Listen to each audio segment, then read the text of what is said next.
So we're looking at the visible light region. This is generally between 380 and about 800-ish, depending on what we're trying to achieve.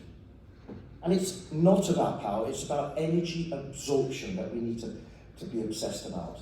Because there's no point in increasing the power and going beyond saturation point if our body does not need that energy. So it's about efficiency. It's about understanding the photonic energy absorption giving rise to photochemical change. That is what we should be thinking about. And again, this is very well studied in the data. Lots and lots of data to back this up. So I'm really excited by this. I have been for many, many years, and I think, as I get older, I think it's so important for us to be concerned about the aging process and maximize. Why wouldn't you want to maximize your mitochondrial efficiency? Give me a reason not to. So what we should be thinking about is preservation of those fat cells,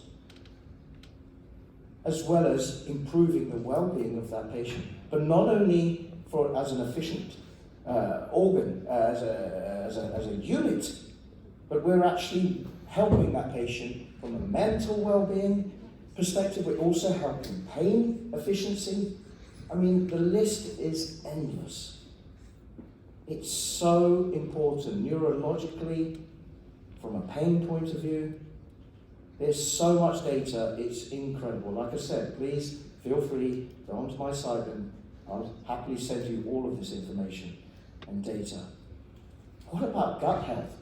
We give our patients a plaster on the problem, fat reduction, but we don't counsel them for diet and nutrition. How ridiculous is that?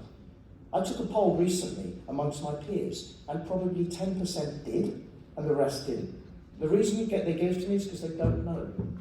They don't know, and let's be honest, put your hands up, and be honest with me. How many of you give your patients a proper nutritional plan? There you go. 2 people in the audience. How many of you are doing some form of fat reduction? Put your hands up. Dad, put your hand up now. Well, we know the answer. 1 minute talk. Okay. So we need to understand. So double-blind, placebo-controlled studies to show what happens to the process. Transitory pores that are opened up within the fat cell, leaking out the triglycerides that are then undergo phagocytosis and expelled via the lymphatic system and expelled via the liver and bowels. And many of those free fatty acids are actually utilized for energy consumption. We're getting significant, and prior to, and Dalvi, I know you do a lot of liposuction, prior to liposuction it's been shown to actually be very, very efficient using low-level laser therapies. We also know that if you're worried about this, it's not being reabsorbed into the system. So it's about well-being, not just sustained fat reduction, without fear of regeneration of these fat cells that we need to think about. So we can get very, very powerful results, and we can get sustained results. Remember, it's about sustained results. Sustained results. Every single time. Measurable results. And then, of course, you work with the skin, with various treatment modalities, and that's where your other thermal lasers can come into play. RF, for example. Here's T-shape 2. Muscle toning happens afterwards. What's the point in doing muscle toning if you've got so much fat to get rid of? I've got literally 30 seconds left out.